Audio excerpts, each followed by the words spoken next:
It doesn't matter how many times I've OD'd, I still use the next day because the withdrawals are so bad.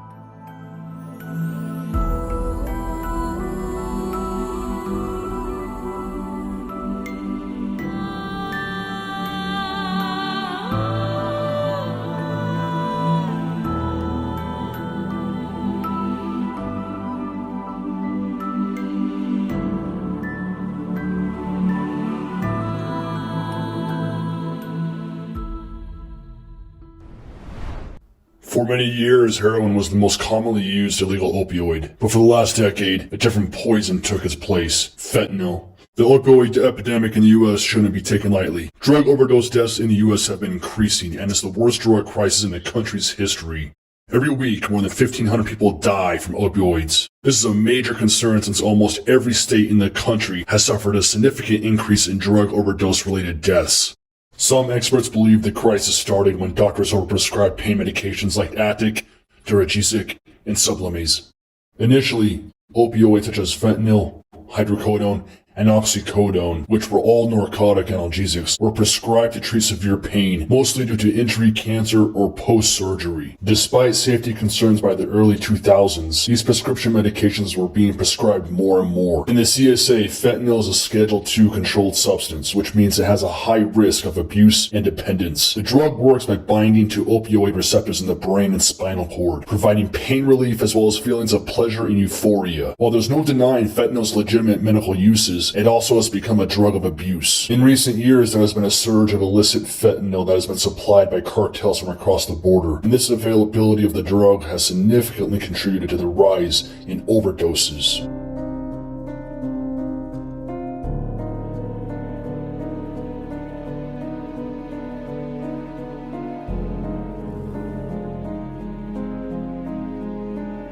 She clawed her skin open because fentanyl makes her skin crawl.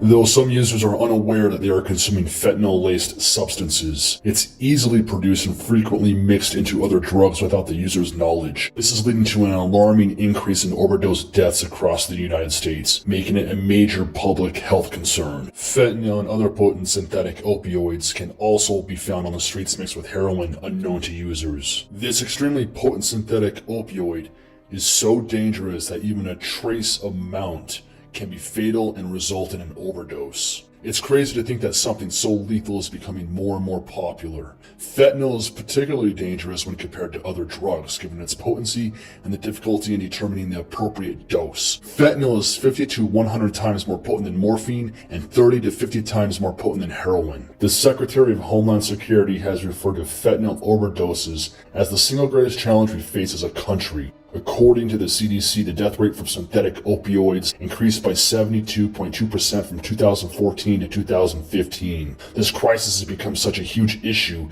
that it's dragging down our economy and even posing a threat to national security. As mentioned earlier, many of the illegal drugs that people buy are laced with fentanyl without their knowledge. This means that someone who believes they are taking one drug may be taking a lethal dose of fentanyl. It's frequently used to increase the potency of drugs such as heroin, cocaine, and meth. But the consequences can be fatal. While fentanyl still has legitimate uses in medical settings, its illegal manufacture and distribution is a problem that requires urgent attention. According to experts, supply chain distributions during the pandemic caused people to seek out drugs they were less familiar with, as well as social distancing measures which led to more people using drugs alone. Adding to the problem is the fact that illicit fentanyl is becoming more widely available, and is often disguised as other prescription opioids like Oxycontin, making it harder for users to know what they are taking. As if that weren't enough, the DEA has reported that in 2022, they seized more than 50 million counterfeit prescription pills, which is more than double the amount seized in the previous year. Not surprisingly, over half of these pills were found to contain potentially deadly doses of fentanyl. This highlights the urgent need for greater awareness of the dangers of fentanyl-laced drugs, and for authorities to take action to combat the crisis. According to U.S. officials, the majority of fentanyl in the U.S. is smuggled across the southern border. Fentanyl directly coming from China, which was previously the dominant source, has decreased significantly since 2019, but China remains the manufacturer of the ingredients needed to create fentanyl. However, drug cartels have been leading the fentanyl production.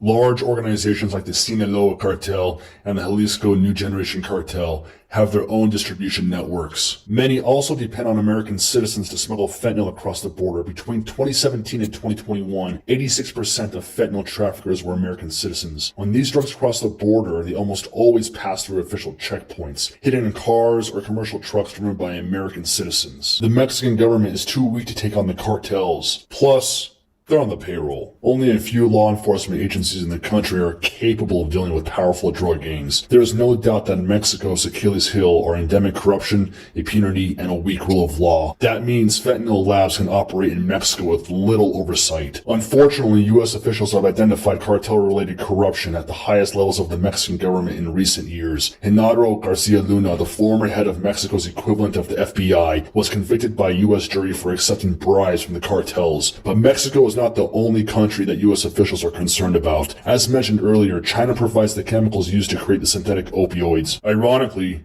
the Chinese government has suspended most drug-fighting collaborations with the U.S. Shocker. Even if China and Mexico were able and willing to assist in the fight against drug cartels, stopping the smuggling of fentanyl would remain extremely difficult. Despite record seizures of fentanyl in the United States, the low cost of production allows cartels to produce more. However, reducing drug demand among Americans is a more viable strategy. Drug policy experts agree with this public health approach, which includes education, prevention, and treatment. Concerns about fentanyl, however, may increase political pressure in Washington for a tough order response. The best solution: reject substance culture and stay drug-free.